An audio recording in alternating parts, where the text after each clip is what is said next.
மகிமை உண்டாவது. இந்த நாளிலும் உங்களோடு ஆண்டவருடைய வார்த்தையை பகிர்ந்து கொள்ள அவர் தந்த அந்த ஸ்லாக்கியத்திற்காக அவருக்கு நன்றி செலுத்துகிறேன். ஆக்சுவலி இப்போ அக்கா சொன்ன சாட்சி கேட்கும்போது எனக்கு ஒரு விஷயத்த உங்க கூட பகிரணும் அப்படின்னு தோணுச்சு. இன்னைக்கு காலையில நான் எந்திரிக்கும் போதே ஒரு நியூஸ் தான். என்னோட ஃப்ரெண்டோட அத்தை ரொம்ப அவங்களுக்கு குழந்தைலாம் இல்ல. என் ஃப்ரெண்டு இங்க இருக்காங்க. அவங்க அத்தை வந்து ஊர்ல இருக்காங்க. அவங்க வந்து நல்ல ஒரு 65 இயர்ஸ் தான். அவங்க நேத்து நைட்டு வந்து சும்மா லேசா வழுக்கி கீழ விழுந்திருக்காங்க. ரொம்ப பெரிய அடி ஒண்ணுமே இல்ல. வழுக்கி விழுந்திருக்காங்க. எந்திரிச்சு சரியாயிடுச்சு. நார்மல் வேலைலாம் செஞ்சுட்டு நைட்டு தூங்க போயிட்டாங்க. 8 மணிக்கு விழுந்திருப்பாங்க போல. தூங்க போயிட்டாங்க. ஆனா எந்திரிக்கும்போது காலையில எந்திரிக்கும்போது ஒரு மாரி டிஸினஸ்ஸா ஒரு மாதிரி இருந்திருக்குன்னு சொல்ட்டு, பக்கத்துல அவங்க ரிலேட்டிவ்க்கு ஃபோன் பண்ணி, "நான் நேத்து விழுந்துட்டேன். ஆனா எனக்கு ஒண்ணும் பண்ணல. இன்னைக்கு காலையில எந்திரிக்கும்போது கொஞ்சம் ஒரு மாரி இருக்கு." அப்படின்னோனே, அவங்க உடனே வந்து, சரி எதுக்கும் ஹாஸ்பிட்டலுக்கு போலான்னு சொல்ட்டு கூட்டு போற வழியிலேயே அவங்க இறந்துட்டாங்க அப்படின்னு கேள்விப்பட்டேன். எனக்கு பயங்கர ஷாக். ஆக்சுவலி அவங்க நல்ல நல்ல ஸ்ட்ராங் லேடி. எந்த ஒரு பிரச்சனையும் இல்ல. ஒரு சின்ன ஒரு இதுனா கூட உடனே ஹாஸ்பிட்டலுக்கு போயிடுவாங்க அப்படின்னு கேள்விப்பட்டேன். அப்போ என்ன ஆச்சு அப்படின்னு பார்த்தா, நேத்து கீழ விழுந்தப்போ தலையில ஏதோ அடிபட்டு லைட்டா பிளட் கிளாட் ஏதோ இருந்திருக்கு. அது தெரியாம இருந்திருக்கு. அது ஸ்லோவா இதாகி காலையில இறந்துட்டாங்க. எனக்கு அத கேட்டுட்டு பயங்கர ஷாக்கு. அப்பதான் வந்து அக்கா இப்போ இந்த சாட்சி சொல்லும்போது, இப்ப நம்மளுக்கு டக்குன்னு கேட்கும்போது வந்து நான் கீழ விழுந்துட்டேன். எனக்கு அடிபட்டு ஆண்டவர் காத்துக்கொண்டார் என்ன அப்படின்னு சொல்லிட்டு நம்ம சொல்றோம். ஓகே நான் கீழ விழுந்துட்டோம் அப்படின்னு. ஆனா ஒரு சின்ன கீழ விழுகுற சம்பவம் கூட ஒரு உயிருக்கு ஆபத்தான ஒரு இதா முடியுது அப்படின்னு கேள்விப்படும்போது, ஆண்டவர் நம்மள எவ்வளவு தாங்கி நம்ம இன்னைக்கு உயிரோட இருக்கிறோம் அப்படின்னா அவருடைய பெரிய கிருபை அப்படின்றத நான் உணர்ந்து கொண்டேன். கரெக்ட்டா அந்த இன்சிடென்ட் கேள்விப்பட்டுட்டு வந்து உட்கார்றேன். இந்த சாட்சிய கேட்கும்போது எனக்கு ரொம்ப ஆச்சரியமா இருந்தது.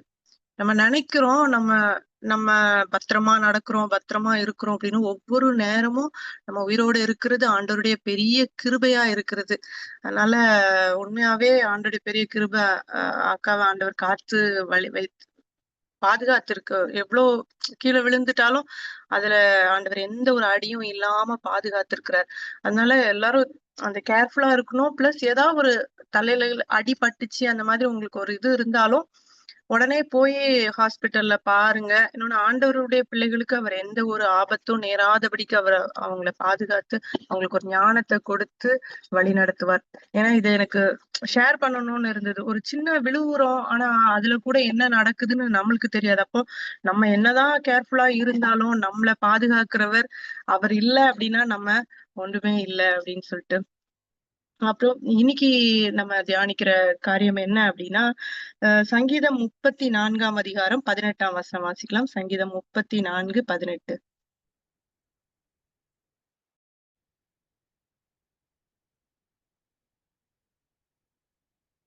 நொறுங்குண்ட இருதயம் உள்ளவர்களுக்கு கர்த்தர் சமீபமாயிருந்து நறுங்குண்ட ஆவி உள்ளவர்களை ரட்சிக்கிறார். இதுல நம்ம இன்னைக்கு பார்க்கிறோம், நொறுங்குண்ட இருதயம் உள்ளவர்களுக்கு கர்த்தர் சமீபமா இருந்து நறுங்குண்ட ஆவி உள்ளவர்களை ரட்சிக்கிறார்.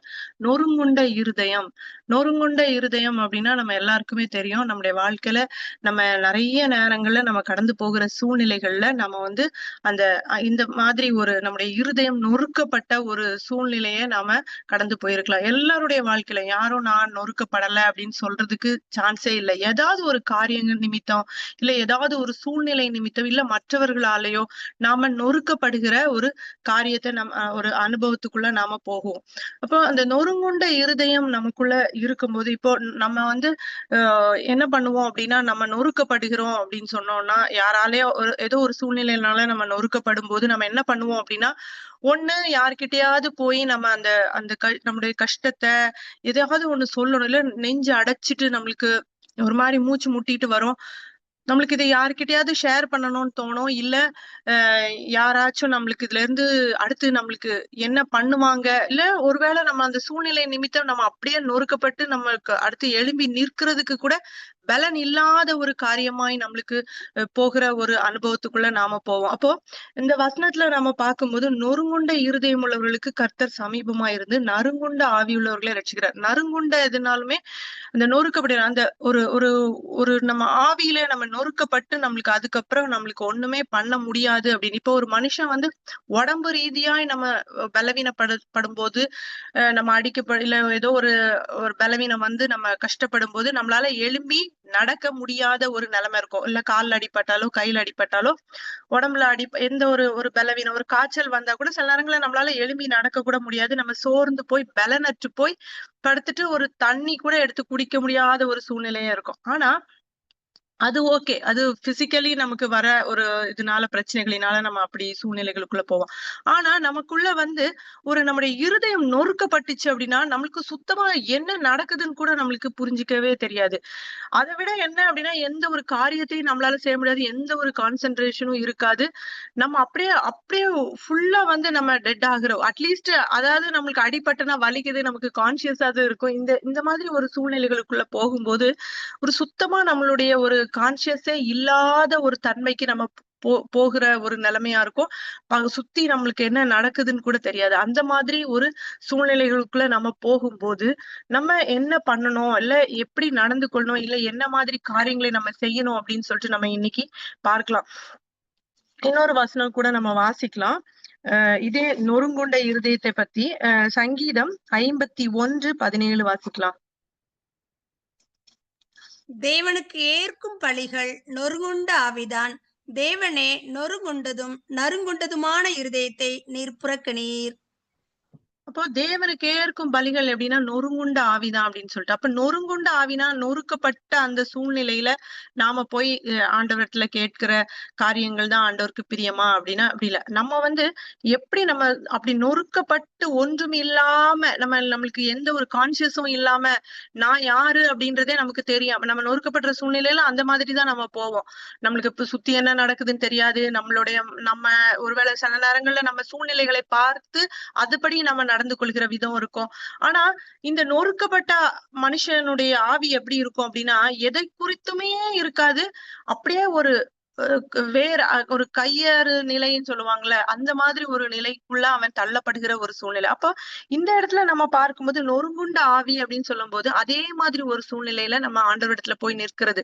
எப்படின்னா எந்த சூழ்நிலையா இருந்தாலும் ஆண்டவருடைய சமூகத்துல நம்ம போய் நிக்கும் போது எந்த ஒரு காரியமும் நம்மள இது பண்ணாம நம்மளுக்கும் ஆண்டவருக்குமான அந்த ஒரு தொடர்பு மாத்திரம் தான் போய் நின்னுட்டு ஆண்டவரே எனக்கு ஒண்ணுமே இல்லைன்னா நீர் மாத்திரம் தான் எனக்கு இந்த எந்த ஒரு காரியமா இருந்தாலும் நம்ம ஒருவேளை அந்த நம்மளுக்கு நொறுக்குற அனுபவம் இல்லைன்னா அந்த அந்த சூழ்நிலைகளுக்குள்ள நம்ம போகலைனாலும் ஆண்டவரிடத்துல நம்ம போய் நிக்கும் போது எல்லாவற்றையும் மறந்து நம்ம அவரோடு ஐக்கியம் அந்த ஆவியில அவரோடு கூட ஐக்கியப்படுகிற அந்த அந்த நிலைதான் அவருக்கு பிடிக்கும். எப்படின்னா நான் ஒண்ணுமே இல்லை அப்படின்னு நம்மள தரைமட்டமாக்கி எனக்கு சுத்தி இருக்கிற காரியங்களோ இல்ல சுத்தி இருக்கிற ஒரு நிலைமையோ இல்ல நம்ம சூழ்ந்து நிற்கிற காரியங்களோ எதுவுமே நம்மள சேதப்படுத்தாம எதுவுமே நம்மள ஒண்ணுமே அஃபெக்ட் பண்ணாம அதே நேரத்துல நம்ம ஆண்டவருடைய முழுவதுமாய் அவரை சரண்டர் பண்ணுகிற ஒரு காரியம் தான் அவருக்கு பிரியம் அப்படின்னு அந்த அந்த பலிதான் அவருக்கு பிரியம் அப்படின்னு சொல்லிட்டு வேதம் சொல்லுகிறது. அதே மாதிரி சங்கீதம் 43:5 சங்கீதக்காரன் சொல்லும் போது என் ஆத்துமாவே ஏன் எனக்குள் கலங்குகிறாய், நீ தேவனையே நோக்கி காத்துரு அப்படின்னு சொல்லிட்டு. அப்போ நம்ம எந்த ஒரு சூழ்நிலையா இருந்தாலும் நம்ம என்ன பண்ணணும் ஆண்டவருடைய சமூகத்துல காத்து இருந்து அந்த ஒரு ஒரு கலக்கம் ஒரு திகில் ஒரு பயம் ஒரு வேதனைய வரும்போது எல்லாம் நம்ம ஆண்டவருடைய சமூகத்துல அதிகமாய் காத்திருக்கிற ஒரு காரியம். எப்படின்னா எப்படி நம்ம ஒரு நொறுக்கப்பட்ட ஒரு சூழ்நிலையில நம்ம எப்படி யாரையுமே நம்பாம போய் கதவை திறந்துட்டு உள்ள போய் அழுது ஆண்டவருடைய சமூகத்துல ஒப்பு கொடுக்கிற ஒரு காரியம். அதுதான் வந்து ஆண்டவர் விரும்புகிறார். நான் யாரையுமே சார்ந்திருக்கல. நம்ம நம்ம எந்த மாதிரி சூழ்நிலையில அப்படி நம்ம ஆண்டவரை சார்ந்திருப்போம் அப்படின்னா டாக்டர்கள் கைவிட்டதோ இல்ல மனுஷர்கள் கைவிட்டதோ இல்ல எதுவுமே நம்மளுக்கு இனி ஒண்ணுமே இல்ல யாருமே நமக்கு உதவிக்கு இல்லைன்ற சூழ்நிலையில ஒருவேளை நம்ம ஆண்டவரை அந்த மாதிரி சார்ந்திருப்போம். ஆனா ஆண்டவர் விரும்புகிறது என்ன அப்படின்னா நம்ம எந்த நம்மளுக்கு ஒருவேளை மனுஷர்கள்ட்ட தயவு இருக்கலாம், பண பலம் இருக்கலாம், இல்ல எந்த பலம் இருந்தாலும் எனக்கு நீர் மாத்திரம்தான் ஆண்டவரே, எனக்கு வேற யாருமே கிடையாது, நான் உண்மையே சார்ந்து இருக்கிறேன் அப்படின்னு சொல்லிட்டு நம்ம அந்த நொறுங்குண்ட இருதயத்தோடு ஆண்டவருடைய சமூகத்துல காத்திருக்கிறதே ஆண்டவர் விரும்புகிற ஒரு காரியமா இருக்கிறது. அப்ப நம்ம எந்த சூழ்நிலையா, ஒருவேளை நம்ம நொறுக்கப்பட்டு அப்படி போய் இருக்கிற சூழ்நிலையா இருக்கலாம், இல்ல அப்படின்னா நம்ம நார்மலாவே ஆண்டவருடைய சமூகத்துல நம்ம போய் இருக்கும்போது நான் ஒண்ணுமே இல்ல, நம்மள நான் என்னுடைய பலன் ஒன்றுமே இல்ல, நான் ஜீரோ அப்படின்ற ஒரு நிலைமைக்கு நம்மள கொண்டு போய் ஆண்டவருடைய சமூகத்துல நிறுத்தும் போது ஆண்டவர் அந்த காரியங்கள்ல நமக்கு பலன் தருகிறார். மாத்திரமல்ல, முற்றிலுமாய் நாம அவரையே சார்ந்து கொள்கிற ஒரு அனுபவத்துக்குள்ள நம்மளை கொண்டு போகிறார். ஆனா நிறைய நேரங்கள்ல நம்ம என்ன பண்ணுகிறோம் அப்படின்னா, நம்மளுக்கு நம்மளால எவ்வளவு முடியுதோ அந்த அளவுக்கு நம்ம ட்ரை பண்ணிட்டு வேற வழி இல்ல அப்படின்னா நம்ம ஆண்டவருடைய சமூகத்துல போகிற ஒரு காரியமா இருக்கிறது. நம்ம இந்த இடத்துல இன்னைக்கு நம்ம வந்து அன்னாளை குறித்து நம்ம சில காரியங்களை நம்ம பார்க்கலாம். நம்ம எல்லாருக்குமே தெரியும், அன்னாளை குறித்தும் அன்னாளுடைய ஜெபத்தை குறித்தும், அன்னாள் வந்து எப்படி தேவ சமூகத்துல ஒரு காத்திருந்து ஜெபிக்கிற ஒரு அனுபவத்தை அந்த அனுபவங்களை நம்ம பார்க்கலாம். 1 சாமுவேல் 1ஆம் அதிகாரம் 10ஆம் வசனம் வாசிக்கலாம். நான் அதுக்கு முன்னாடி நம்மளுக்கு எல்லாமே தெரியும், நம்ம அவளுடைய கணவர் யாரு, அவங்க எங்க சீலோல எதுக்கு போனாங்க அப்படின்னு சொல்லிட்டு. 1 சாமுவேல் 1ஆம் அதிகாரம் 10ஆம் வசனம் வாசிக்கலாம். அவள் போய் மனங்கசந்து மிகவும் அழுது கர்த்தரை நோக்கி விண்ணப்பம் பண்ணி, சேனைகளின் கர்த்தர் ஓகே வாசி. தேவரீர் உம்முடைய அடியாளின் சிறுமையை கண்ணோக்கி பார்த்து உம்முடைய அடியாளை மறவாமல் நினைத்தருளி உமது அடியாளுக்கு ஒரு ஆண் பிள்ளையை கொடுத்தால் அவன் உயிரோடு இருக்கும் சகல நாளும் நான் அவனை கர்த்தருக்கு ஒப்பு கொடுப்பேன். அவன் தலையின் மேல் சவகரன் கத்தி படுவதில்லை என்று ஒரு பொருத்தனை பண்ணினாள். இதுல வந்து நம்ம பார்க்கும்போது அன்னாள் வந்து அவள் போய் அந்த ஆலயத்துக்குள்ள போய் அந்த கணவர் வந்து எல்லாரும் சாப்பிடுற ஒரு அவ சாப்பிடாம இருக்கிறா. ஏன்னா அவளுடைய அந்த பெனினாள் வந்து அவளை ரொம்ப துக்கப்படுத்துற, மனம் அடிவாக்குகிற ஒரு காரியம் அங்க இருக்கிறது. அப்போ அவ ஹஸ்பண்ட் வந்து கேக்குற, ஏன் சாப்பிடாம இருக்க, சஞ்சலப்படுகிறாய் அப்படின்ட்டு. அப்ப அதுல இருந்து தெரியுது அவ எதுவுமே சாப்பிடல அப்படின்னு சொல்லிட்டு. மற்ற எல்லாரும் புசித்து குடித்து எல்லாம் அந்த பலி செலுத்தி அந்த காரியங்களை செய்யும் போது அவ வந்து அங்க சாப்பிடவும் இல்லை, அவளுக்கு இங்க சாப்பிடவும் மனசு இல்லை. கண்டிப்பா நம்மளும் ஒரு சூழ்நிலைக்குள்ள போகும்போது ஃபர்ஸ்ட் நம்ம செய்யற காரியம் நம்மளுக்கு சாப்பாடு இறங்காது. நம்ம சாப்பிடணும்னு நினைப்போம், நம்மளுக்கு ஒரு தண்ணி குடிக்க கூட சில டைம் சொல்லுவாங்க, தண்ணி கூட எனக்கு எனக்கு ஒரு மாதிரி இருக்கு அப்படின்னு சொல்லிட்டு. சோ அந்த மாதிரி அவளுடைய சூழ்நிலையும் அங்க அந்த மாதிரிதான் இருக்கு. அவளுக்கு அந்த ஒரு இதுல இருக்கவும் முடியல. இன்னொன்னு, நம்ம ஒரு நொறுங்கி போய் உட்கார்ந்து இருக்கிற நேரத்துல இன்னும் யாராச்சும் நம்மள நல்லா இன்னும் கிண்டி நொறுக்கும் போது இன்னும் அது அவ்வளவு வேதனையே தரும். ஆனா அவளுடைய கணவனுடைய அன்பு அவளுக்கு இருக்குது. ஆனாலும் ஒரு சிலருக்கு நம்ம இந்த உலக சூழ்நிலையில பார்க்கும்போது ஒரு கணவருடைய அன்போ தாய் தகப்பனுடைய அன்போ இல்லாத ஒரு நொறுக்கப்பட்ட சூழ்நிலையை கூட நம்ம ஒவ்வொருத்தரும் கடந்து வருகிற இதை நம்ம பார்க்க முடியும். அப்ப அவ அங்க ஆண்டுடைய சமூகத்துல போய் உட்கார்ந்து மனம் கசந்து மிகவும் அழுது கர்த்தரை நோக்கி விண்ணப்பம் பண்ணி அப்படின்னு சொல்லிட்டு. அந்த மனம் கசந்து அப்படின்னு சொல்லும் போது அவளுடைய மனதுல இருக்கிற எவ்வளவு அவளுக்குள்ள பாரம் இருக்கும் அப்படின்னா அதை நம்ம வார்த்தைகளினால விவரிக்கவே முடியாது. இது வந்து நீங்க எப்படி உங்களுடைய அனுபவத்துல எப்படி அனுபவப்பட்டிருக்கீங்கன்னு தெரியாது. என்னுடைய அனுபவத்துல நான் நிறைய நேரங்கள்ல நான் அதை ஃபீல் பண்ணியிருக்கேன். ஆக்சுவலி அது ரொம்ப நல்லது. மனுஷரிடத்துல நிறைய நேரம் நம்ம போய் வந்து நம்முடைய கஷ்டத்தை, துக்கத்தை, பாரத்தை சொல்லி அழுவோம். ஆனா அவங்களுக்கு எவ்வளவு புரிந்து கொள்ள முடியுமோ அந்த அந்த லெவலுக்கு தான் அவங்க அதை புரிந்து கொள்ளுவாங்க. சில நேரங்கள்ல அவங்க நம்மளுக்கு ஆறுதல் சொன்னாலும் அவங்க மனதளவுல என்ன நினைப்பாங்க அப்படின்னா, இதுக்கு போய் இவ இவ்வளோ சீன் போட்டுட்டு இருக்கா அப்படிதான் உள்ளுக்குள்ள ஓடும். மேபி நம்மளா இருந்தாலுமே சில நேரம் நம்ம அந்த சூழ்நிலையை விட பெரிய சூழ்நிலையை கடந்து வந்திருப்போம். ஆனா அவங்க இந்த ஒரு சின்ன காரியத்துக்காக அவங்க அழும்போது, என்ன இவ இப்படி நம்ம இன்னொருத்தவங்க கிட்ட போய் சொல்லும் போது ஒருவேளை நம்மள அறியாம சொல்லுவோம், நம்ம இவனா இந்த ஒரு இதுக்கு இப்படி போட்டு ஆர்ப்பாட்டம் பண்ணி ரகலை பண்றா அப்படின்னு சொல்லிட்டு. ஆனா நம்ம இருதயத்தை அறிகிறவர் ஆண்டவர் ஒருவர் மாத்திரம்தான். நான் உங்களுக்கு சொல்லுகிற ஒரு இது என்னன்னா, என்னுடைய அனுபவம், ஒருவேளை உங்களுக்கும் அந்த அனுபவம் இருக்கலாம். ஒருவேளை நீங்க ஒரு நொறுக்கப்பட்ட ஒரு இல்ல ஏதாவது ஒரு சூழ்நிலை நிமித்தம் நொறுக்கப்பட்ட, இல்லைன்னா ஆண்டவருடைய சமூகத்துல போய் உட்கார்ந்து, இல்ல உங்களுக்கு ஒரு மாரி அன்னைக்கு ஸ்ட்ரெஸ்ஸா இருக்கு அப்படின்னா கூட, ஏன்னா நம்ம லேடீஸ் எல்லாருக்குமே எல்லாமே டே டு டே லைஃப்ல நம்ம நெறைய விஷயங்கள நம்ம ஃபேஸ் பண்றோம். நெறைய காரியங்கள் இருக்கு. இந்த மாரி ஏதாவது ஒரு சூழ்நிலைகள் வரும்போதும் சரி, இல்லனாலுமே ஆண்டவருடைய சமூகத்துல சில நேரங்கள்ல உங்களுக்கு ஏதாச்சும் ஒண்ணு சொல்லணும் அப்படி மனுஷனிடத்துல ஷேர் பண்ணணும். சில நேரம் நம்ம ஃப்ரெண்ட்ஸ் கிட்ட எல்லாம் ஷேர் பண்ணுவோம். ஆக்சுவலி நெறைய நேரங்கள்ல நெறைய ஃபேமிலி மேட்டர்ஸ வந்து ஷேர் பண்ணாம இருக்கிறது தான் நல்லது. ஏன்னா, யாருமே நம்மளுக்கு நிரந்தரம் இல்ல இந்த உலகத்துல ஆண்டவர தவிர. அப்போ நான்லாம் என்ன பண்ணுவேன்னா, சில டைம் வந்து கதவ பூட்டிட்டு போயி கத்தி கத்தி அழுவேன். யாருமே இல்ல அப்படின்னு வச்சுக்கோங்களேன். ரொம்ப சத்தம் போட்டு அழுது ஜெபம்லாம் ஒண்ணும் இருக்காது. சத்தம் போட்டு கத்தி கத்தி அழுது அப்படியே அந்த நான் ஒரு மாரி அந்த ஃபீல் ஆக்சுவலி நீங்க ஒரு வேள அது உங்களுக்கு அனுபவம் இல்லன்னா, நீங்க இனி பண்ணி பாருங்க. நல்லா இருக்கும். அது முடிச்சுட்டு நீங்க வெளிய வரும்போது உங்களுக்கு ஒரு மாரி ஃப்ரீயா இருக்கும். ஃபீல் குட்டா இருக்கும். எப்படின்னா, ஒரு மாரி அது நம்மள அவருக்கு தெரியும். நம்ம வார்த்தையினால நம்ம பேசி, இதெல்லாம் நான் ஆண்டவரே எனக்கு இவ்ளோ கஷ்டம் இருக்கு. நான் இவ்ளோ பாடுகளுக்குள்ள நான் போயிட்டு இருக்கேன். ஆண்டவரே எனக்கு இந்த பிரச்சனை, இத மாற்றி தாங்க. அப்படிலாம் நம்ம ஒண்ணும் சொல்லவே தேவையில்ல.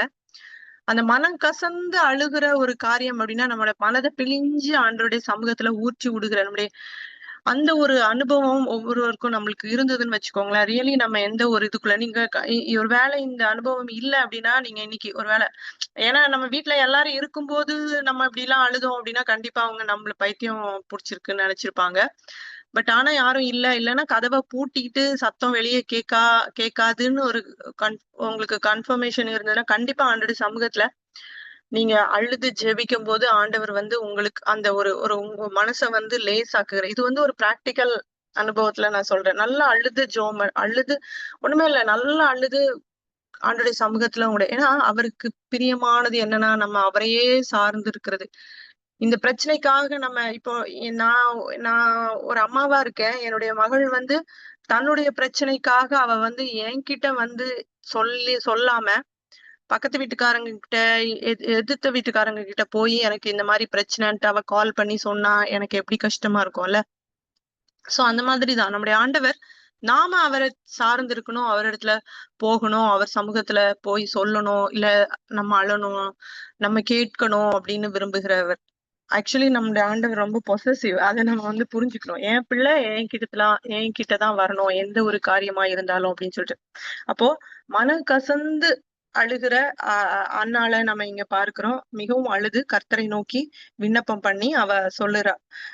அடியாளுடைய சிறுமையை கண்ணோக்கி பார்த்து உம்முடைய அடியாளை மறவாமல் நினைத்தருளி ஒரு ஆண் பிள்ளைய கொடுத்தா இப்படி நான் அவன் உயிரோடு இருக்கும் சகல நாளும் நான் அவனுக்கு ஒரு அவனை கர்த்தருக்கு ஒப்பு கொடுப்பேன் நசரேனா ஒப்பு கொடுப்பேன் ஆண்டவருக்காக அப்படின்னு சொல்லிட்டு அவ சொல்றா.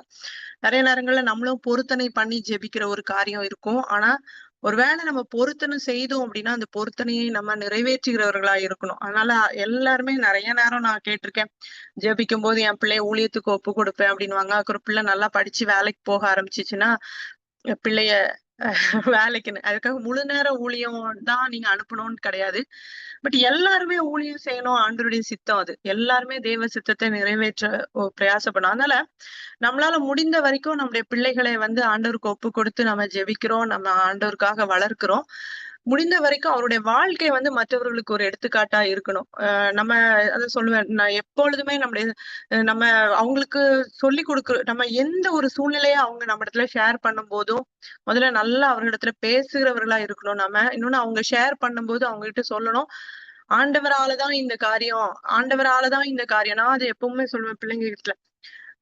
இன்னைக்கு ஏசப்பா இல்ல அப்படின்னா, இன்னைக்கு நம்ம வாழ்க்கை வந்து இப்படி இருக்கு. ஒரு செகண்ட் தான். இன்னைக்கு பாருங்க, லேசா கீழ விழுந்தாங்க. எனக்கு ரியலி நான் எப்பவுமே அதான் சொல்லுவேன். நம்ம உயிரோடு இருக்கிறது ஆண்டவருடைய சுத்த கிருபை. நம்ம நம்ம பத்திரமா இருக்கிறோம். நம்ம இதுக்கு நான் இது பண்ணிட்டேன். நான் அந்த செக்கப் பண்ணிட்டேன். இந்த checkup every year medical checkup பண்ணிட்டேன். அதுக்காக கேர்லெஸ்ஸா இருக்கணும்னு நான் சொல்லல. ஆண்டவர் பார்த்துக்குவாரு அப்படின்னு சொல்லிட்டு. ஆனா உங்களுடைய சரீரத்தை குறித்த ஞானம் உங்களுக்கு இருந்தாலும், நம்ம எந்த சித்தம் இல்ல. நம்ம இன்னைக்கு உயிரோடு இருக்கிறது, நம்ம தலையில இருந்து ஒரு முடி கீழே விழுகிறது கூட அவருடைய சித்தம் இல்லாமல் இருக்காது என்பதை நாம புரிந்து கொள்கிறது மாத்திரமல்ல, நம்முடைய பிள்ளைகளுக்கும் அதை கற்றுக் கொடுக்கணும். அது மாதிரி பிள்ளைகளுக்குமே வந்து எந்த ஒரு சூழ்நிலையா இருந்தாலும் நீ உன் ஃப்ரெண்ட்ஸ் கிட்டயோ மற்றவர்களிடத்திலயோ நீ போய் ஷேர் பண்றதுக்கு முன்னாடி நீ தயவுசெய்து கதவை பூட்டிட்டு, ஒருவேளை உனக்கு அழணும்னு தோணுனா கூட, என் பொண்ணு அதான் சொல்லுவா, சம்டைம்ஸ் எனக்கு அழணும் போல தோணுச்சு, நல்லா சத்தம் போட்டு அழுதேன். எனக்கு அது ரியலி எனக்கு அது அது என்னுடைய மனதுல ஒரு ரியலி அந்த ஒரு இது குடுக்குது. என்ன சொல்றது? ஒரு சமாதானத்த நமக்கு தருகிறதா இருக்கிறது இந்த காரியங்கள். அதனால அப்போ அந்த அன்னாள் அங்க என்ன பண்றா, ஆண்டவருடைய சமூகத்துல மனக்கசந்து அழுகிறது மாத்திரமல்ல, அவ ஒரு பொருத்தனையோடு அவ வந்து ஜெபிக்கிற ஒரு காரியத்தை பார்க்கிறோம். அப்போ அன்னாளுடைய அந்த நொறுக்கப்பட்ட இருதயம் எங்க ஆண்டவருடைய சமூகத்துல போய் விண்ணப்பப்பட, அப்ப நம்ம அந்த சூழ்நிலைகளுக்கு நம்ம ஒருவேளை ஆண்டவர்ல பொருத்தனை பண்ணி நம்மளுக்கு ஜெபிக்கணும் அப்படின்னு சொல்லிட்டு நமக்கு மனசுக்குள்ள ஆவியானவர் ஏவனாலும் நம்ம அந்த காரியங்களை அவருடைய சித்தத்தின்படி நம்ம செய்கிறவர்களா இருக்கணும். அதுக்கப்புறம் நீங்க பாத்தீங்க அப்படின்னா, இங்க இன்னொரு இன்சிடென்ட் பாக்குறோம். 1 சாமுவேல் 1ஆம் அதிகாரம் 13ஆம் வசனம் வாசிக்கலாம். 1 சாமுவேல் 1:13. அன்னாள் தன் இருதயத்திலே பேசினாள், அவளுடைய உதடுகள் மாத்திரம் அசைந்தது, அவள் சத்தமோ கேட்கப்படவில்லை. ஆகையால் அவள் வெறித்திருக்கிறாள் என்று ஏலி நினைத்து. அப்போ இங்க பார்க்கும்போது நீங்க அன்னாள் வந்து சத்தம் போட்டெல்லாம் அங்க ஜெபிக்கிற ஒரு இதுவே இல்ல. அங்க நம்ம நான் சொன்ன மாதிரி அவள் அவ மனம் கசந்து அழுகிற ஒரு காரியம் அங்க இருக்குது. அதே நேரத்துல வந்து அவங்க இருதயத்துல தான் பேசியிருக்கா. அவ சத்தம் போட்டு எந்த ஒரு ஜெபிக்கிற ஒரு இதை பார்க்கல. அவளுடைய உதடுகள் மாத்திரம் அசைந்தது அப்படின்னு சொல்லிட்டு பார்க்கிறோம். அவள் உதடுகள் மாத்திரம் அசைந்தது, அவள் சத்தமோ கேட்கப்படவில்லை அப்படின்னு சொல்லிட்டு. அது ஆகையால் அவள் வெறித்திருக்கிறாள் என்று நினைத்து அவள் வெறித்திருக்கிறாள் என்று ஏலி நினைத்து அப்படின்னு. அப்போ இதுதான் வந்து நம்ம வேதத்துல பார்க்கிறோம். நம்ம நிறைய நேரங்கள்ல ஜெபிக்கிற ஒரு இதுல வந்து நம்ம கற்றுக்கொள்ள வேண்டிய ஒரு இது என்ன அப்படின்னா, நான் சொன்னேன், நம்ம ஒருவேளை ஆண்டவருடைய சமூகத்துல போய் நம்ம காரியங்களை சொல்லணும் அப்படின்னு அவசியம் இல்லை. நிறைய நேரம் நம்ம சொல்லலாம், அழுதாலே போதும். ஆண்டவருக்கு அங்க தெரியும் எல்லாமே. அவருக்கு தெரியாதது ஒண்ணுமே இல்லை. நம்ம ஏன் அழுகுறோம், ஏன் நம்ம இதுக்கு இப்படி இருக்கிறோம் அப்படின்னு எல்லாமே அவருக்கு தெரியும். அவருக்கு எக்ஸ்பிளைன் பண்ணணும்னு அவசியமே இல்லை. அதே நேரத்துல நிறைய நேரம் நம்ம வந்து நிறைய காரியங்களை குறித்து இது பண்ணிட்டே இருப்போம், பேசிட்டு.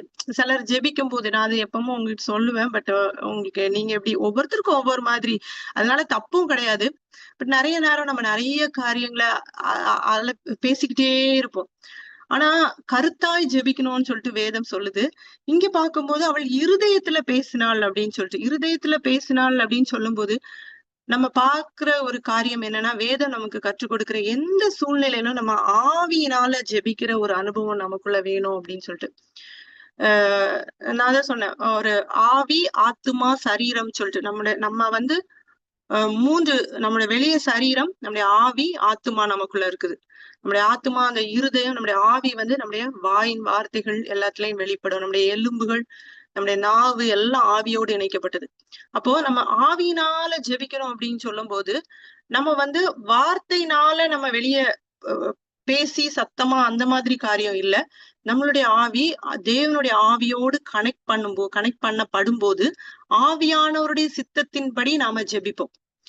அதுக்குதான் நம்ம வந்து பிராக்டிக்கலா யோசிக்கும்போது நம்ம நிறைய நேரம் நம்ம போய் ஆண்டவருடைய சமூகத்துல உட்காரும் போது ஆவியானவருடைய பலத்தினால ஜெபிக்கும் போது உடனே சொல்லுவாங்க, நீங்க பரிசுத்த ஆவியை பெற்றுக்கொண்டீங்களா, அந்நிய பாஷை பேசுனீங்களா, அந்நிய பாஷையில ஜெபிக்கிற ஒரு காரியம் இருக்கா உங்களுக்கு, அதுதான் ஆவியினால ஜெபிக்கிற காரியம் அப்படின்னா அது கிடையவே கிடையாது. நம்ம போய் ஆண்டவருடைய சமூகத்துல இருக்கும்போது நம்மளை வெறுமையாக்கி, நான் ஒண்ணுமே இல்லை அப்படின்ற அந்த ஒரு வெறுமை, ஆண்டவர் நம்மிடத்துல அந்த தாழ்மையை விரும்புகிறார். அப்ப நான் ஒண்ணுமே இல்லை. சில நேரம் நம்ம நிறைய நேரம் நம்மளுக்கு தெரிஞ்ச எல்லா வசனத்தையும் சொல்லி, ஆண்டவரே நீர் இப்படி சொல்லி இருக்கிறீரே, ஆனா வாக்குத்தத்தங்களை சொல்லி ஜெபித்து அத நம்மளதா உரிமையா ஆக்கி கொள்ளணும் அப்படின்னு சொல்லுவாங்க. அதே நேரத்துல நம்ம நிறைய நேரம் ஆண்டவருக்கு ஆர்டர் போடுற மாதிரி, இது இப்படி சொல்லியிருக்கீங்க, எனக்கு இதை செய்யுங்க, எனக்கு இதை செய்யுங்க அப்படின்னு சொல்லிட்டு போராடுகிற ஒரு காரியம் எல்லாம் இருக்குது. ஆனா ஆவியினால ஜெபிக்கிறதுனா நம்ம முற்றிலுமாய் நம்மள சரண்டர் பண்ணிட்டு பரிசுத்த ஆவியானவருக்கு நம்மள ஒப்பு கொடுக்கிற ஒரு காரியம் நம்மிடத்துல காணப்படணும். நம்ம ரோமர் 8ஆம் அதிகாரம் 26, 27 வசனம் வாசிக்கலாம். ரோமர் 8, 26, 27.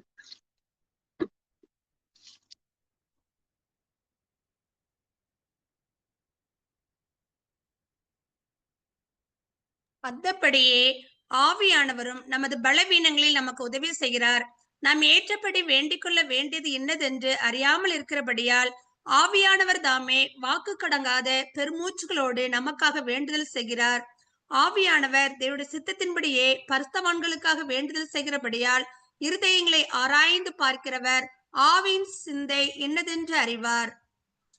அப்போ இங்க பார்க்கும்போது ஆவியானவர் நமக்கு என்ன பண்றார்? நம்முடைய பலவீனங்களில் நமக்கு உதவி செய்கிறார். நாம் ஏற்றபடி வேண்டிக் கொள்வது இன்னதென்று அறியாது இருக்கிறபடியால் ஆவியானவர் என்ன பண்றார்? வாக்கு கடங்காத பெருமூச்சுகளோடு நமக்காக வேண்டுதல் செய்கிறார். அப்ப நம்ம பேசிக்கிட்டே இருந்தோம் அப்படின்னா நம்ம அவருக்கு இடம் கொடுக்கவே முடியாது. எப்பொழுதுமே நம்ம அமைதியா இருக்கும் போது நம்ம அமைதியாய் நம்மளை ஆண்டவருக்கு ஒப்பு கொடுத்துரு. அதனாலதான் ஜெபிக்க உட்கார்ந்தோம் அப்படின்னா முதல்ல ஸ்தோத்திர சொல்லுவாங்க. ஏன் அப்படின்னா அந்த பிலிப்பியர் 4ஆம் அதிகாரத்துல நம்ம வாசிக்கிறோம். அது எல்லாருக்குமே தெரிஞ்சது. பிலிப்பியர் 4, 6, 7ல பார்க்கும்போது முதல்ல நம்முடைய சிந்தைகள் எல்லாவற்றையும் நம்ம போக்கஸ்டா ஒரு மனதாக்கணும். அந்த ஒரு மனது நமக்குள்ள வரணும். முதல்ல நம்மளுடைய ஆவி பரிசுத்த ஆவியானவருடைய ஆவியோடு இணைக்கப்படுகிற ஒரு அனுபவம் நமக்குள்ள வேணும். அதுதான் அந்த ஒரு மனம்.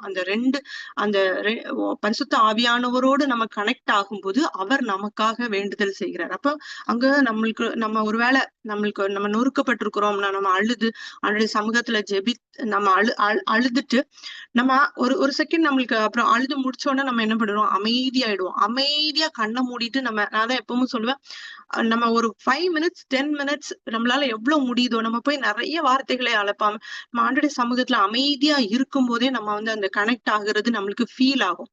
பட் அந்த கனெக்ஷன்லாம் நம்ம எப்படி ஃபீல் பண்றோம் அப்படின்னு தெரியல. நம்ம பேசிக்கிட்டே இருந்தோம் அப்படின்னா ரியலி எப்பவுமே அந்த ரொம்ப அநேக வார்த்தைகளை கொண்டு நம்ம இது பண்ணிட்டே இருக்கும்போது நம்ம அந்த கனெக்ஷனை ஃபீல் பண்ண முடியாது.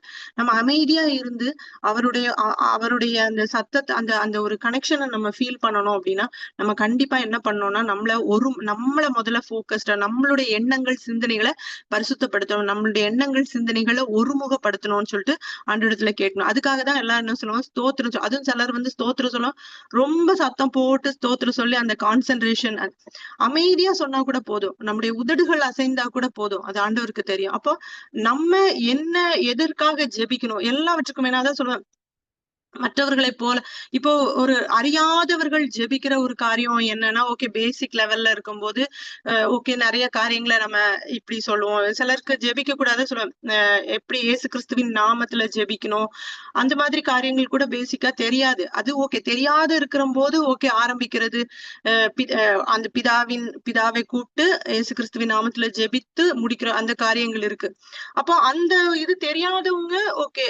அப்ப நம்ம தெரிஞ்சவங்க நம்ம இன்னும் நம்முடைய ஜெபம் எப்படி இருக்கணும் அப்படின்னா அந்த யாக்கோபுல கூறப்பட்ட பத்தி கருத்தாய் ஜெபிக்கிற ஒரு காரியம் நமக்குள்ள காணப்படணும். அப்ப நம்ம அந்த ஆவியானவரோட கனெக்ட் ஆகணும் அப்படின்னா முதல்ல நம்முடைய சிந்தனைகளை நம்ம ஒருமுகப்படுத்துகிற ஒரு காரியமா இருக்கணும். சிந்தனைகள் படுத்தப்படணும்னா இப்ப ஆண்டவர் நமக்கு சொல்லி தந்திருக்கிறது, நீங்க ஒன்றுக்கும் கவலைப்படாம எல்லாவற்றையும் குறித்து உங்கள் விண்ணப்பங்களை ஸ்தோத்திரத்தோட கூடிய. அப்போ நான் அதிகமாய் ஸ்தோத்திர செலுத்துகிற ஒரு காரியம். ஸ்தோத்திர பலியிடுகிறவன் என்னை மகிமைப்படுத்துகிறான். ஆண்டவருக்கு பிரியமான பலி என்ன அப்படின்னா நொறுங்குண்ட ஆவி நம்ம பார்த்தோம். அதே மாதிரி ஸ்தோத்திர பலியையும் நம்ம பார்க்கிறோம். அப்ப அநேக ஸ்தோத்திரத்தினால கிருபை பெருகும் அப்படின்னு சொல்லிட்டு பார்க்கிறோம். அப்போ தேவனுடைய கிருபையை அந்த கிருபையை நம்ம சார்ந்து கொள்ளும் போது ஆவியானவர் நம்மளுக்கு என்ன மாதிரி நம்ம ஜெபிக்கணும் அப்படின்னு சொல்லிட்டு நம்மள அறியாமலே நம்மளை வழி நடத்துவார். நம்முடைய இருதயம் அவரோடு கூட நம்முடைய ஆவியும் அவருடைய ஆவியும் நம்மளோடு கூட அந்த இணைந்து அவருக்கு நம்மளை வழி நடத்துவார். இந்த காரியங்களுக்காக நம்மள அறியாம அந்த காரியங்கள் நம்முடைய மனதுல அப்படி தோன்றி கொண்டே இருக்கும். அது அவரு நடத்திட்டே இருப்பாரு. அதே மாதிரி வசனங்களையும் அவர் தருவாரு. நீங்க நல்லா கவனிச்சு பாத்தீங்கன்னா அந்த நேரத்துல வருகிற வசனங்கள் எல்லாம் ஒண்ணு தீர்க்க தரிசன காரியங்களாய் வெளிப்படும். நம்முடைய எதிர்காலத்தை குறித்து இல்ல நம்மளுக்கு என்ன ஒரு சூழ்நிலைக்காக நம்ம ஆண்டோட சமூகத்துல உட்கார்ந்து இருக்கிறோமோ அந்த சூழ்நிலைக்கு ஏற்ற வசனங்களை நம்மளோடு கூட அவர் பேசிட்டே இருப்பார். நீங்க திரும்பி அந்த வசனங்களை எழுதி பாத்தீங்க அப்படின்னா தெரியும், கண்டிப்பா அதுல உங்களுக்கு ஒரு பதில் கிடைக்கும். அப்போ ஆவியான அவரை சார்ந்து இருக்கிற ஒரு அனுபவம், எந்த சூழ்நிலையிலும் ஆவியினாலே ஜெபிக்கிற ஒரு அனுபவம் நமக்குள்ள காணப்படணும்.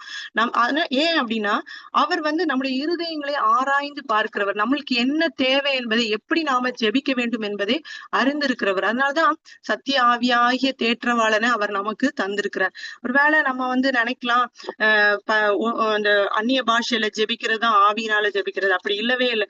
நீங்க பாத்தீங்கன்னா 1 கொரிந்தியர் 14:14-15 வாசிக்கலாம். 1 கொரிந்தியர் 14:14-15.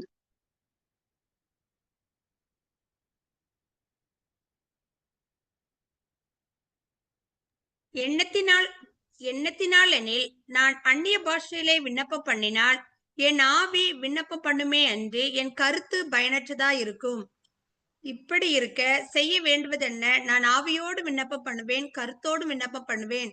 நான் ஆவியோடும் பாடுவேன், கருத்தோடும் பாடுவேன். இப்ப இதுல புரியும்னு நினைக்கிறேன். அந்நிய பாஷையில விண்ணப்பம் பண்ணினால் என் ஆவி விண்ணப்பம் பண்ணும், ஆனா என் கருத்து என்னது பயனற்றதா இருக்கும். அப்போ நம்ம என்ன பண்ணணும்னா, நான் ஆவியோடும் விண்ணப்பம் பண்ணுவேன், கருத்தோடும் விண்ணப்பம் பண்ணுவேன். அந்த கருத்தோடு ஜெபிக்கிற ஒரு காரியம், அதே நேரத்துல ஆவினால ஜெபிக்கிற ஒரு அனுபவம் நமக்குள்ள இருக்கணும். அப்போ இதுல நம்ம நல்லா அண்டர்ஸ்டாண்ட் பண்ணிக்கலாம், அந்நிய பாஷையில ஜெபிக்கிறது மாத்திரம்தான் ஆவியினால ஜெபிக்கிற ஒரு காரியம் அப்படின்னு நம்ம அப்படி இல்லை அப்படின்றத நம்ம புரிந்து கொள்ளலாம். அப்புறம் எபேசியர் 5ஆம் அதிகாரம் 18ஆம் வசனம் வாசிக்கலாம். எபேசியர் 5:18.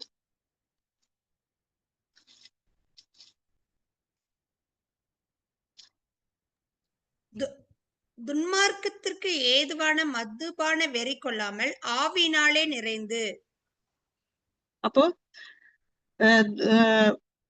துன்மார்க்கத்திற்கு ஏதுவான மதுபான வெறி கொள்ளாமல் ஆவியினாலே நிறைந்து. இந்த இடத்துல நான் என்ன யோசிப்பேன் அப்படின்னா, ஜெபிக்கிற ஒரு காரியத்தை குறித்து இங்க சொல்லும் போது எப்படி ஜெபிக்கணும் அப்படின்னு சொல்லிட்டு எழுதப்பட்டிருக்கிறது. அப்போ துன்மார்க்கத்திற்கு ஏதுவான மதுபான வெறி கொள்ளாமல் ஆவியினால் நிறைந்து சங்கீதங்களினாலும் கீர்த்தனைகளினாலும் ஞான பாட்டுகளினாலும் புத்தி சொல்லிக்கொண்டு உங்களுக்கு இருதயத்தில் கர்த்தரை பாடி கீர்த்தனை பண்ணி அப்படின்னு சொல்லிட்டு இருக்கு. அப்போ ரொம்ப கத்தி ஆர்ப்பாட்டம் பண்ணி ஜெபிக்கிற ஒரு காரியம் இல்லாம, ஒருவேளை அது கூடி ஜெபிக்கும் போது நம்ம அப்படி ஜெபிக்கலாம்.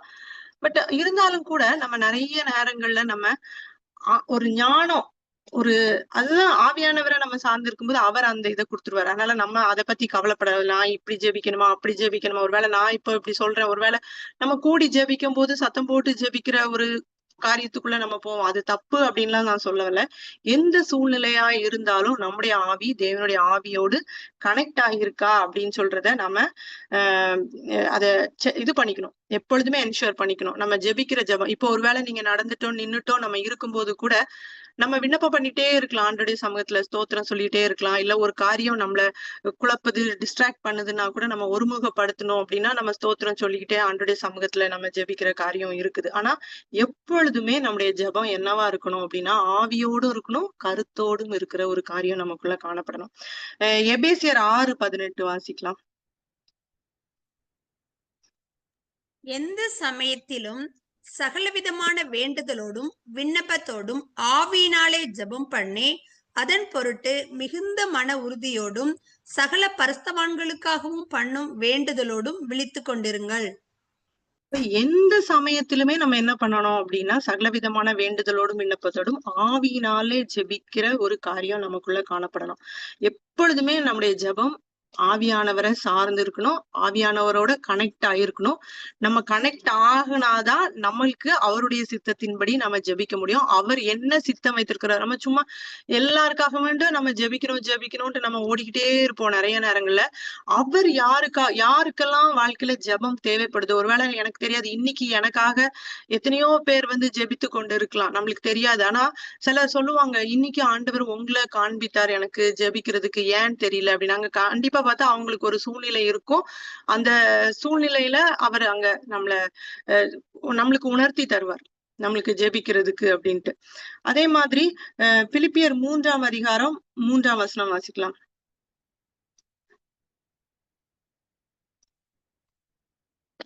ஏனெனில் மாம்சத்தின் மேல் நம்பிக்கையாயிராமல் ஆவியினாலே தேவனுக்கு ஆராதனை செய்து கிறிஸ்து இயேசுவுக்குள் மேன்மை பாராட்டுகிற நாமே விருத்த சேதனம் உள்ளவர்கள். அப்ப மாம்சத்தின் மேல நம்ம நம்பிக்கையா இருக்கிற ஒரு காரியம் நமக்குள்ள காணப்படக்கூடாது. நம்ம எப்பொழுதுமே ஆவியானவரை சார்ந்து, அதனாலதான் பரிசுத்த ஆவியானவர் நமக்கு கொடுக்கப்பட்டிருக்கிறார். நம்ம ஆவியினால ஜெபிக்கிற ஒரு அனுபவம் இருக்கணும். நம்மளுடைய சுய பலத்தை ஒரு நாள் சார்ந்திருக்கிற ஒரு காரியம் நமக்குள்ள காணப்படக்கூடாது. அப்போ அன்னாள் இந்த இடத்துல என்ன பண்றா, அவ இருதயத்தை ஆண்டவருடைய இருதயத்துல அவ பேசுகிறா. அப்போ ஏலி இப்படி அவ உதடு மாத்திரம் அசைறத பார்த்தோம். ஒருவேளை அந்த ஆலயத்துக்கு வருகிறவங்க எல்லாம் சத்தம் போட்டு ஜெபிக்கிற ஒரு காரியம், ஏன்னா அவர் அங்க ஆசாரியனா இருந்ததுனால அவருக்கு எல்லாமே தெரிஞ்சிருக்கும். என்னடா இவா இப்படி இது பண்றா, ஒருவேளை குடித்து வெறித்திருக்கிறாளோ அப்படின்னு சொல்லும் போது அன்னாள் என்ன சொல்கிறா அப்படின்னா, 1 சாமுவேல் 1ஆம் அதிகாரம் 15ஆம் வசனம் வாசிக்கலாம்.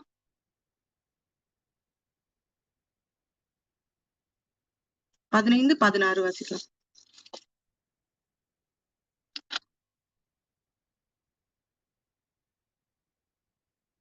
நான் வாசிட்டேன். 1 சாமுவேல் 1, 15, 16. அதற்கு அன்னாள் பிரதியுத்தரமாக, அப்படியல்ல என் ஆண்டவனே, நான் மன கிளேசமுள்ள ஸ்திரீ, நான் திராட்சரசமாகிலும் மதுவாகிலும் குடிக்கவில்லை. நான் கர்த்தருடைய சந்ததியில் என் இருதயத்தை ஊற்றிவிட்டேன்.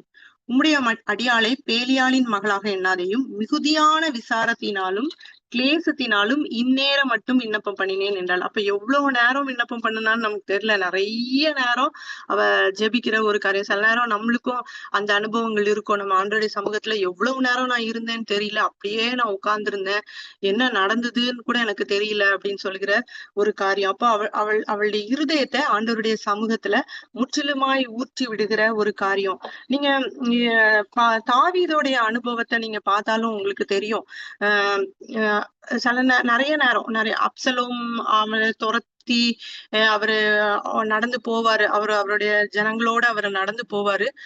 வெறும் காலோட அப்படி அழுதுட்டே போகிற ஒரு காரியம். தாவீது அந்த ரியலி எனக்கு தோணும், ஆண்டவரோட நிறைய கனெக்ட் ஆகுற பீப்புளோடைய ஜபம் எப்படி இருக்கும்னா, அந்த ஒரு மாதிரி ஆண்டவருடைய சமூகத்துல, இப்ப நீங்க தானியேல் ஆகட்டும், இல்ல அந்த யாரா இந்த யோபு, எல்லாருடைய ஜபமும் நீங்க பாத்தீங்க அப்படின்னா, அந்த ஒரு மாதிரி ஒரு நிறைய அந்த அவருடைய சமூகத்துல உட்கார்ந்து அது ஒரு மாதிரி அவரோட கனெக்ட் ஆகுற அந்த ஜபம், அந்த அழுது இல்லைன்னா அப்படி.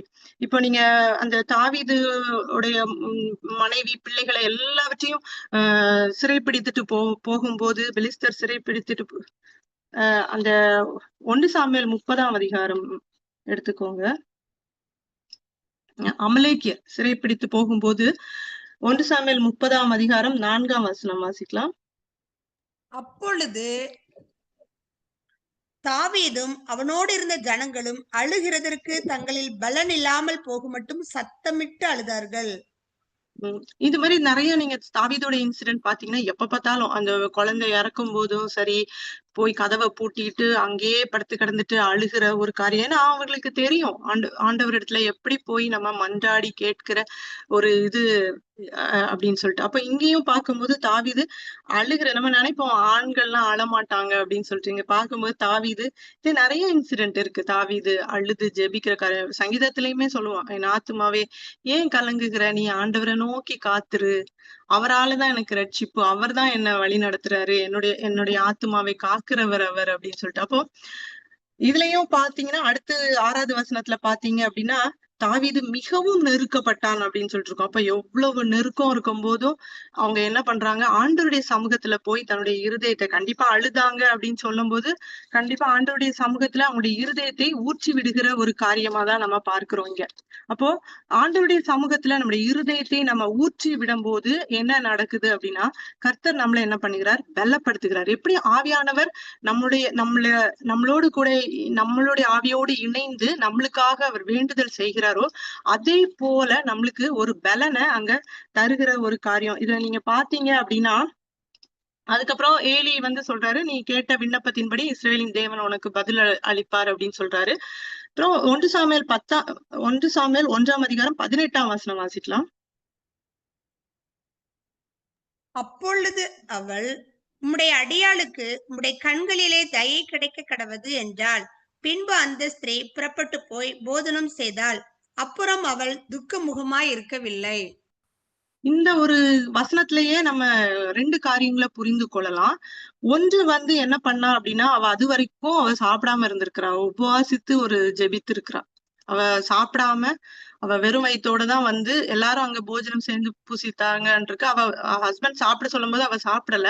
ஆனா அவ அது வரைக்கும் சாப்பிடாமலும் இருந்திருக்கிற உபவாசித்து ஒரு ஜெபிக்கிற ஜெபம். அடுத்தது வந்து அவள் துக்க முகமா இருக்கவில்லை. அதுக்கப்புறம் அவ அங்க துக்க முகமா இருக்கவில்லை அப்படின்னு சொல்லிட்டு கண்டிப்பா வந்து அவளுடைய ஜெபத்தினால ஆவியானவர் அவளை என்ன பண்ணிருப்பார், கண்டிப்பா பலப்படுத்தி இருப்பார். நீங்க பாத்தீங்க அப்படின்னா இயேசு கிறிஸ்து சிலுவை மரணத்துக்கு முன்னாடி அவர் வந்து ரொம்ப அழுது ஜெபிக்கும் போது தேவதூதர்கள் வந்து அவரை திடப்படுத்துகிற ஒரு காரியம். எப்பொழுதுமே நீங்க நம்ம சோர்ந்து போய் நம்ம பலவீனப்பட்டு நம்ம பலன் குந்தி போய் நம்ம ஆண்டோடைய எப்படியும் அழுகிறதுன்ற ஒரு சூழ்நிலை, இல்லைன்னா துக்கத்தின் நிமித்தம் வார்த்தைகள் வராம இருக்கிற ஒரு சூழ்நிலை அப்படிங்கும்போது கண்டிப்பா அங்க சோர்ந்து போகிற ஒரு காரியம்தான் இருக்குது. அப்போ ஆண்டவர் நம்மள பலப்படுத்துகிறவரா இருக்கிறார். அந்த ஜெபத்துல நம்ம வந்து எப்படி ஆவியானவர் நம்மள ஆவியில ஜெபிக்க நம்மளுக்கு கற்றுக் கொடுக்கிறாரோ, நம்மளுக்கு எப்படி நம்மள வழி நடத்துகிறாரோ, அதே போல வந்து நம்மளுக்கு பலன் நம்ம ஜெபித்து முடிக்கும் போது நம்ம ஒரு புது பலனை கண்டிப்பா ஒரு அனுபவத்துக்குள்ள இருக்கிறவங்களுக்கு கண்டிப்பா தெரியும். அந்த ஒரு பலனை நாம உணர்வோம்.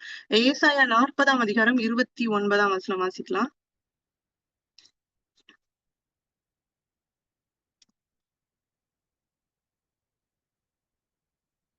சோர்ந்து போகிறவனுக்கு அவர் பலன் கொடுத்து சத்துவம் இல்லாதவனுக்கு சத்துவத்தை பெருக பண்ணுகிறார். அப்போ அந்த ஜெபம் நம்மளுக்கு என்னது தருது அப்படின்னா சத்துவத்தை தருது, பலன் தருகிறது. ஆண்டவர் நம்மளுக்கு பலன் தருகிறார். இதே பாத்தீங்கன்னா சங்கீதம் 84:5 வாசிக்கலாம்.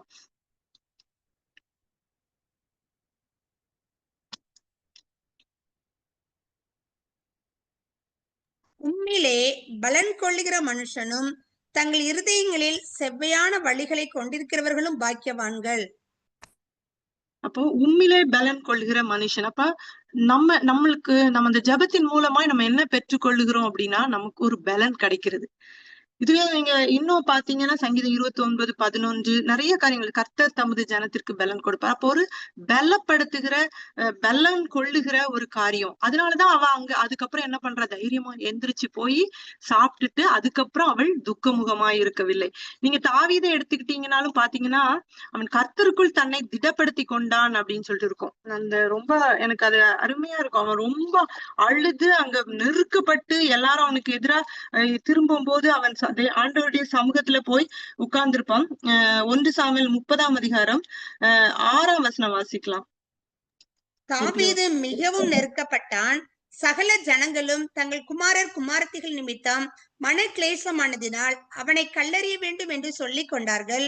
தாவீது தன் தேவனாகிய கர்த்தருக்குள்ளே தன்னை திடப்படுத்தி கொண்டான். அப்போ இங்க பாத்தீங்கன்னா தாவீது தன்னை கர்த்தருக்குள் திடப்படுத்தி கொண்டான்ற வார்த்தை இருக்கு. இங்க பார்க்கும்போது அந்த ஸ்திரீ புறப்பட்டு போய் போஜனம் செய்தால் அப்புறம் அவள் துக்கமுகமாய் இருக்கவில்லை. அப்போ அவ உண்மையாவே ஆண்டவர் என்ன பண்ணிருக்கிறார், அவளுக்குள்ள ஒரு பலனை கொடுத்திருக்கிறார், அவளை திடப்படுத்திடுறார். கண்டிப்பா இது ஒருவேளை நம்மளுக்கு அது எழுதப்படல, ஆனா அந்த வார்த்தைகளின் மூலம் நம்ம புரிந்து கொள்ள வேண்டிய காரியம் என்ன அப்படின்னா அவளை கர்த்தர் திடப்படுத்தி இருக்கிறார், அவளுக்கு ஒரு சமாதானத்தை கொடுத்திருக்கிறார். அப்போ அந்த விசுவாசம் அவளிடத்துல ஒரு விசுவாசம் அங்க காணப்பட்டது. அவ ஆண்டவரிடத்துல கேட்டா கண்டிப்பா அவர் கொடுப்பாரு அப்படின்ற ஒரு காரியம் எல்லாம் இருக்கு. அவ ஜெபிக்கும் போதே அவ என்ன சொல்றா, என் பிள்ளைய வந்து நான் ஆண்டவருக்கு ஒப்பு கொடுப்பேன்னு சொல்லிட்டு ஒரு பொருத்தனையோடு அங்க ஜெபிக்கிற காரியம். அப்ப அந்த பொருத்தனையோடு நீங்க என்ன ஜெபிச்சாலும் அந்த விசுவாசம் எங்க காணப்படும், கிரியையில வெளிப்படணும். நம்ம யாக்கோபு 5ஆம் அதிகாரம் 15ஆம் வசனம், யாக்கோபு 2:22 எல்லாம் பார்க்கும்போது விசுவாசம் கிரியையில வெளிப்படணும்னு நம்ம பார்க்கிறோம். நம்மளுக்கு நல்லா தெரியும்.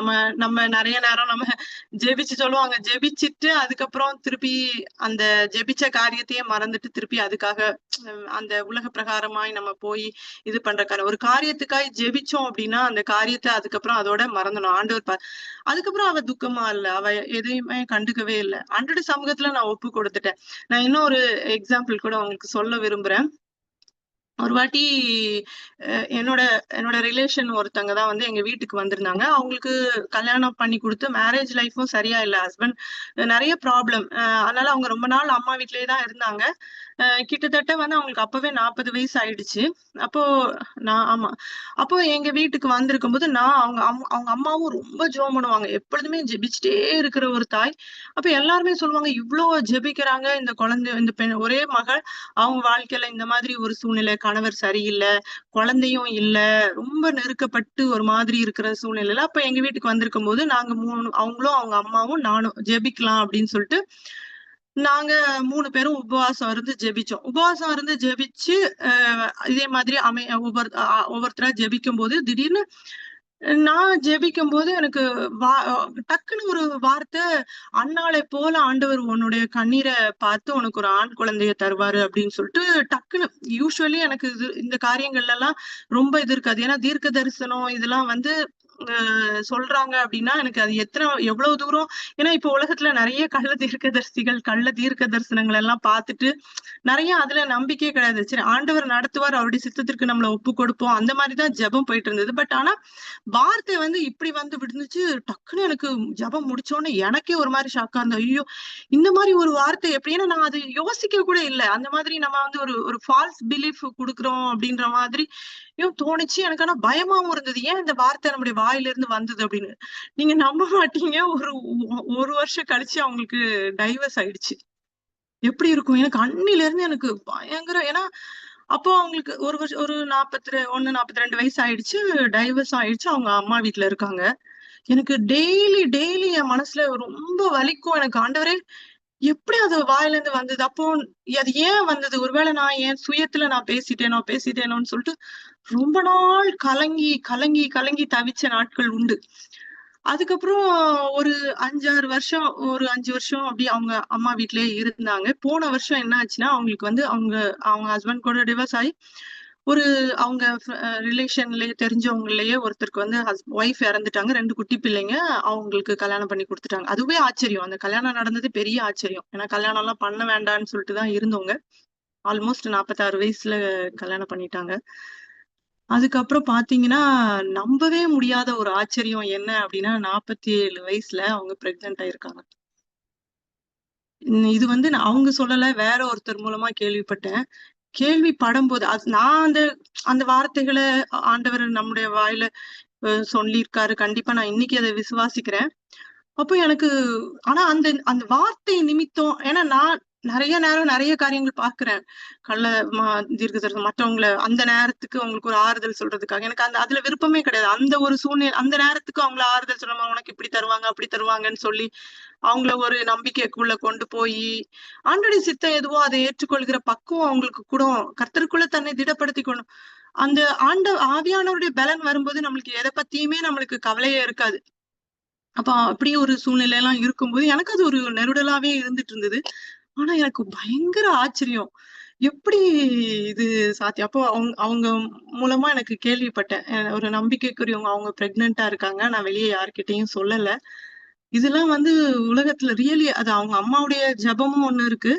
பட் நம்ம மூலமாய் ஆண்டவர் அதை உறுதிப்படுத்தி இருக்கிறாரு அப்படின்றதுதான் எனக்கு தோணுச்சு. அப்போ சில நேரம் நம்மளுடைய இது இல்லாம நம்ம நிறைய நேரங்கள்ல அதனாலதான் அந்த அமைதி. அதுக்காக நான் தீர்க்க தரிசனம் சொல்றேன்னு சொல்ல வரல. பட் நம்ம ஒரு உருக்கம். ஏன்னா ரொம்ப அழுகையாங்க. ரொம்ப எனக்கு பிடிச்சவங்க. அவங்க என்னோட 2 வயசு வரை பெரியவங்க. அப்போ எனக்கு காலேஜ் போற வயசுல பிள்ளை இருக்கும்போது அவங்கள வெறுமையாய் பார்க்கும்போது என் மனம் சுக்குநூறா போயிடுச்சு. சின்ன வயசுல இருந்தே ரொம்ப தெரியும். அப்போ இந்த மாதிரி நம்ம ரொம்ப அழுத்து ஆண்டவரிடத்துல ஜெபிக்கும், அவங்களுக்காக நம்ம கண்ணீர் விடும்போது ஆண்டவர் நம்முடைய வாயில அந்த வார்த்தையை தர்றாரு பாருங்க. அந்த வார்த்தையை எத்தனை வருடம் கழித்து இல்லாதவைகளை இருக்கிறவைகளை போல அழைக்கிற தேவன், வனாந்திரத்துல ஆறுகளை உண்டாக்குகிற தேவன், அவரால எப்படி வழியா கொண்டு போயிருக்கிறாரு அப்படின்னா, கேள்விப்பட்ட அவங்களுக்கு அவ்வளவு ஒரு அருமையான திருமண வாழ்க்கையை ஆண்டவர் கொடுத்திருக்கிறார் அப்படின்னு சொல்லிட்டு. அப்போ எப்படி பாருங்க இல்ல. அப்போ அதுக்காக நான் என்ன சொல்றேன்னா, நம்ம வழி எப்படி இருக்கும், இது எப்படி இருக்கும், அது எப்படி இருக்கும், இது எப்படி இருக்குமோ நம்ம நிறைய நேரங்கள்ல நம்ம சிந்தித்து கொண்டிருப்போம். இல்ல இந்த பிளான் இப்படி ஒர்க் அவுட் ஆகுமா? தயவுசெய்து சொல்றேன், எந்த ஒரு இதுவுமே எதை பத்தியுமே நீங்க கவலைப்படாதீங்க. ஆண்டவருடைய சமூகத்துல இருதயத்தை ஊற்றிட்டீங்கன்னா அது அவர் பொறுப்பு, அவர் பார்த்துக்கொள்வார். அதுக்கப்புறம் அவள் துக்கமுகமாய் இருக்கவில்லை அப்படின்னா அங்க விசுவாச கிரியை அவரிடத்துல வெளிப்பட்டு இருக்கிறது. ஆனா எல்லா அவருடைய பலத்தை அவருடைய அந்த ஆவியோடு நம்ம ஒருமுகப்பட்டு நம்ம ஜெபிக்கணும். அவருடைய பலத்தை நம்ம சார்ந்து இருக்கணும். அவருக்குள்ள நம்மளை திடப்படுத்தி கொள்ளணும். அதே நேரத்துல நம்மிடத்துல விசுவாச கிரியை வெளிப்படணும். அது அன்னாள் இடத்துல அது வெளிப்பட்டது. இன்னொன்னு பார்க்கும்போது அவள் அந்த பொருத்தனைய அவள் அங்க செலுத்துகிற ஒரு காரியம் அதனால அவசரப்பட்டு சிலர் சொல்லுவாங்க அந்த காலத்துல பொருத்தனை செய்யாதீங்க, அந்த பொருத்தனை செய்தா அந்த பொருத்தனையை நிறைவேற்றணும் அப்படின்னு சொல்லிட்டு. அந்த பொருத்தனை செய்யறது கூட ஆண்டுடைய சித்தத்தின்படி நம்ம செய்யும் போது அந்த பொருத்தனைகளை ஆண்டவர் நிறைவேற்ற வல்லவராய் இருக்கிறார். ஒருவேளை அப்போ நீங்க பாத்தீங்க அப்படின்னா இந்த அன்னாள் அதுக்கப்புறம் 2வது அதிகாரத்துல பாத்தீங்கன்னா ஆண்டவரை துதிக்கிற ஒரு காரியத்தை நம்ம பார்க்கிறோம். அவள் அப்போ அதுக்கப்புறம் கண்டிப்பா அவளுடைய வாழ்க்கையில துக்கமே இல்லை. அதுக்கப்புறம் உங்களுக்கு எல்லாமே தெரியும். சோ அதனால நம்ம எப்பொழுதுமே நம்ம ஆண்டவரை அவரையே சார்ந்து அவரே இருக்கும்போது எனக்கு என்னமா ஒவ்வொரு காரியங்கள் நம்முடைய வாழ்க்கையில அனுபவப்படும் போதுதான் தெரியுது, எதுவுமே நம்மளுடைய இதுல இல்ல, நம்மளுடைய பலத்தினாலோ நம்முடைய பராக்கிரமத்தினாலோ அல்ல, ஆண்டுடைய கிருபையினால அவருடைய ஆவியினாலதான் எல்லா காரியங்களும் நம்ம அவருடைய ஆவியானவரை நம்ம சார்ந்து இருக்கும் போது அவர் நம்மள நேர்த்தியாய் வழி நடத்துவதான். ஏசாயா 30:19 கூறப்பட்டபடி சியோனை சேர்ந்த ஜனங்கள் எருசலேமில் வாசமாய் இருப்பார்கள். இனி நீ அழுது கொண்டுகிறாய், உன் கூப்பிடுதலின் சத்தத்துக்கு அவர் உருக்கமாய் இறங்கி அதை கேட்ட உடனே மறு உத்தரவு அருளுவார் அப்படின்னு. நம்ம எல்லாருமே சியோன் குமாரத்திகள், எருசலேம்ல எருசலேமாகிய தேவனுடைய சமூகத்துல வாசமாய் இருக்கிறவர்கள் நம்ம இனி அழுது கொண்டிருக்க மாட்டோம்னு ஆண்டவர் நம்மளுக்கு சொல்லுகிறார். ஏன் அப்படின்னா நம்முடைய கூப்பிடுதலின் சத்தத்திற்கு அவர் உருக்கமாய் இறங்கி அதை கேட்ட உடனே அவர் எப்படி செய்வார், எந்த வழியில செய்வார் நமக்கு தெரியாது. அவருடைய வழிகள் அல்ல நம்முடைய வழிகள், நம்முடைய நினைவுகள் அல்ல அவருடைய நினைவுகள். ஆனா எல்லாவற்றையும் நம்முடைய வாழ்க்கையில வாய்க்க பண்ணுகிற தேவன் நம்மளோடு கூட இருந்து எல்லாவற்றையும் வழி நடத்துவார். கர்த்தர் தாமே இந்த வார்த்தையில ஆசீர்வதிப்பாராக.